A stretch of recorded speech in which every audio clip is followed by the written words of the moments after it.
जड़े वृद्धों भोट को प्रिजाइडिंग अफिसर जनक निजे अभियोग को नहीं उत्तेजना बालेश्वर जिला सिमुलिया निर्वाचन मंडली अंतर्गत कलशपुर गांव यह अभियोग आसी 239 नंबर बूथ रे संपृक्त वृद्धंकर अनिच्छा सत्वे प्रिजाइडिंग अफिसर जनक अन्य एक दल को भोट देते प्रतिवाद करिबारु विरक्ति प्रकाश करी संपृक्त वृद्धों को प्रिजाइडिंग अफिसर जनक बाहर कर देथिले बोली अभियोग होईछि।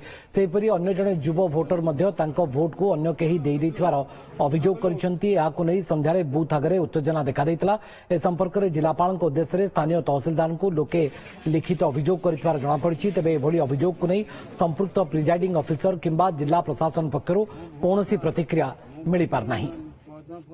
भोट देवाई पदफल देमी संगे संगे से जो अफिसर थे चट पुणी शंकर कहीं कौन देले मु पदफल दूसरी तुम शंकर कौन दौच मुझे पार्टी मुंडा से मोर पड़े सीरियल मोर आधार कार्ड रे मो आधार कार्ड रे एंट्री हेनी अन्य के आधार कार्ड सीरियल एंट्री करके मो भोट टाको से दे देछि।